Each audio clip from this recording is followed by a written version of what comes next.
All right, let's take a look back at the calendars and go back to UFC 263.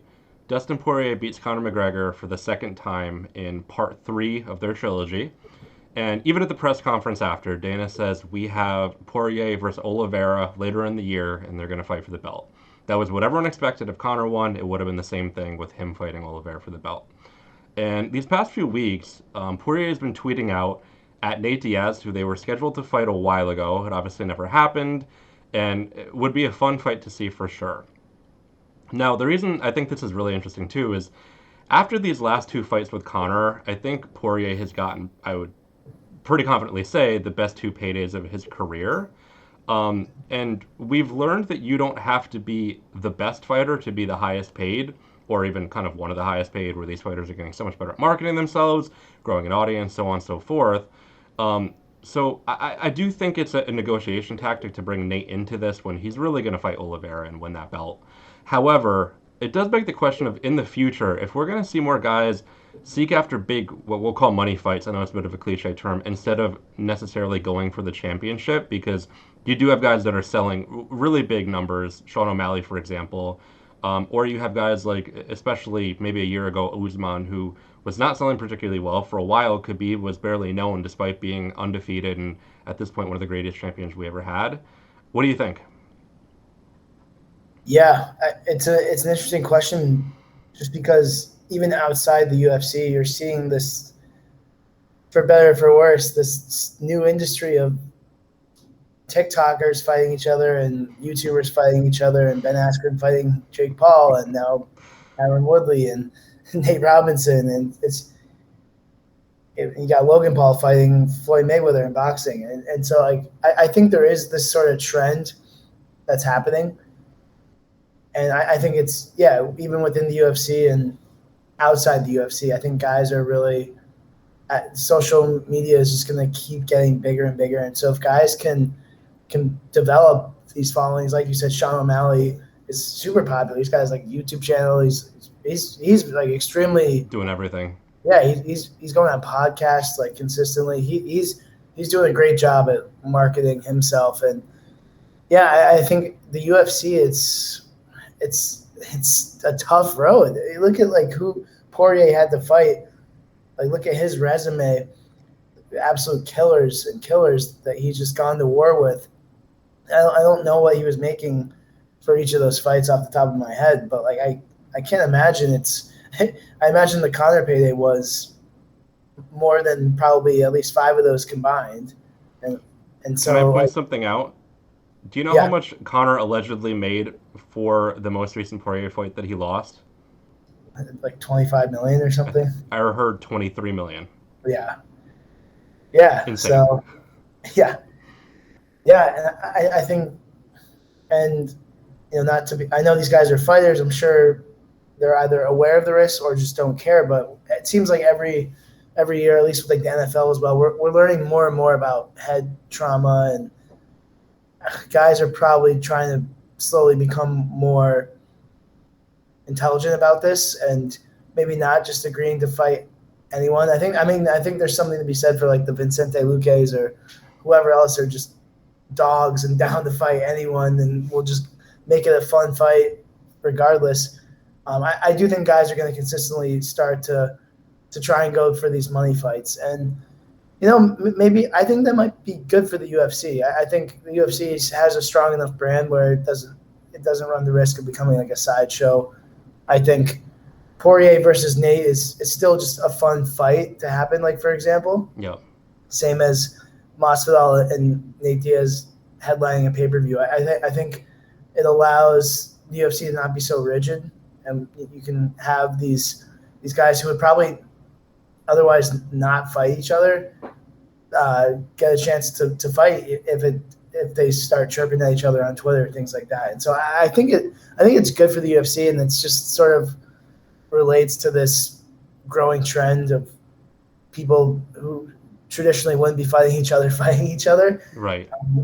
And I think it's going to potentially help ultimately. And if it helps guys get paid so they can just get in and get out and they don't have to have 15 fights, then they lose once, and then all that momentum of them getting to the belt to get the payday is gone. I think it can just really be debilitating. You have so many guys who, like Oliveira for years, he would win 3 fights, then lose one, win 2, lose one, win 3 fights, lose one. It's like he made a ton of money just from performance bonuses, but if Oliveira is popular enough and he can just have a couple big money fights, I think he'll probably want to do that instead of continuously fighting the killers in that stacked division. Yep. And I think he deserves it. I think guys, it's a tough road, and this is a way for them to try and hopefully not climb, fall down a couple rungs, climb, fall down a couple rungs. It is interesting because, you got to think the big model is to learn how to market yourself, grow that audience, and do all the steps to become that star that everyone wants to fight. And I think we see like a little bit of the opposite right now of like everyone calling out a guy like Conor or a guy like Nate, where they realize that they don't necessarily have to be the money guy. They just have to fight the money guy, and they get that payday. Like even Poirier was like, maybe I'd fight Conor again. It was like, you don't want to really fight him again. You want the money that comes with fighting him again. Taking, Leon versus Nate. I mean, I don't even think Nate was ranked when they recently fought, but Leon, as much as he's a tough fight, I mean, he's going to beat someone, in the top 15. Regardless, that audience that Nate brings and the pay-per-view points that'll go along with that, that's a payday you want.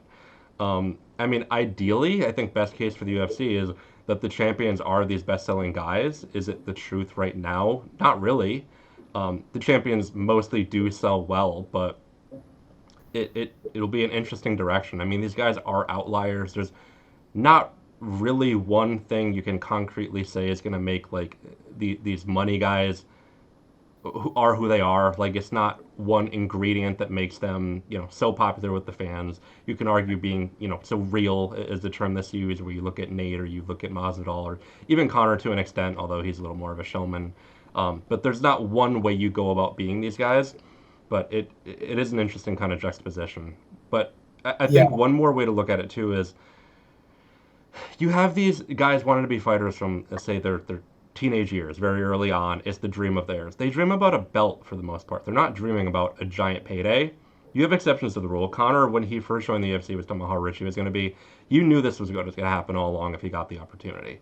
But it is weird to think that you have maybe one class of guys who are thinking about filling their pockets, another one who want to wrap a belt around their waist, and any given Saturday they can meet in the octagon together. Yeah, and it is challenging to build that following, because I do, like I mentioned, I think if you lose a fight, you're not gonna become popular, and ultimately, you just have to be popular. I think that's the distill it down to one thing. If you're popular and people want to watch you fight, then you'll get paid. But I think you can get popular from being good, but that's extremely difficult. And you can't have even a career like Oliveira. Like I think if you have a couple losses sprinkled in there, it can really hurt your brand value. And but then you have Khabib, who never lost. And I think early on he wasn't that popular. And then he just slowly, this tidal wave just sort of arose of him just being the most intimidating, hardest fight. Dagestani just mauls you for 5 rounds. And then he fought Conor, and that really put him That's over really the edge. what, yeah, that's, again, bring Conor into the equation. Yeah, that is a good point, though. Now that I say this, I do wonder how popular would he have been without fighting Conor? I mean, people barely talked about Khabib versus Poirier. Those are the two best guys in the division, I'm going to argue. And Khabib kind of gave Poirier his endorsement after that fight. He was like, I'll fight anyone that'll beat Poirier. But that fight was set in, I think, the afternoon kind of here in Eastern time, and to cater to the audience kind of in the Middle East there. But it's not a fight people even really talk about. Yeah. Talk about the best of the best, talent-wise, skill-wise. But then again, too, like I was talking about in the other segment, if there's the whole audience outside of the U.S. that we're maybe not as dialed into. Right. I think Khabib, before he fought Conor, was just as popular. I remember hearing him shutting down a mall in Russia when he went, because he was getting mobbed by people. It was just so like chaotic and crazy. So maybe there is that aspect of it as well. But Yep. I think for the most part, you really there's only one Khabib, there's only one Conor, and so I think for a lot of these guys, especially if they don't speak as good English and they can't market themselves to the U.S., which is the largest market, I think they need to grow that following, and if they do end up with losses on their record, it's going to be challenging to do that. So I think they will continue to take these money fights. I think that, and you mentioned Oliveira. I mean, I think he's just so close to being that guy. Like he's the champion now, but stylistically, I mean, you don't need to understand his language verbally to appreciate the way he fights. I mean, It's so exciting. he's not just on the ground. He's throwing flying knees. He's throwing explosive strikes. I mean, you have to fall in love with this game, and you know, this isn't any level of judgment, but when you can't speak the language English of the majority of the fans that are going to be watching your fights, it makes it harder to connect with them, and that is part of building that audience. But he's someone I definitely feel for that reason, where you're going to think that styles are going to be what can really help build that audience, and he has all those elements. Yeah, I am curious to see what a pay-per-view of him versus Dustin Poirier would do in terms of like numbers and buzz leading up to it. I mean, from a style matchup, it's as a fight I'm dying to see, and so I think any true hardcore fan would love that. But are the casuals going to be talking about it? I don't know. I don't think so, unfortunately. Yeah. Well, we are. We're cage side casual, but that's different. And on that note, I think we're going to conclude cage side casual for this week.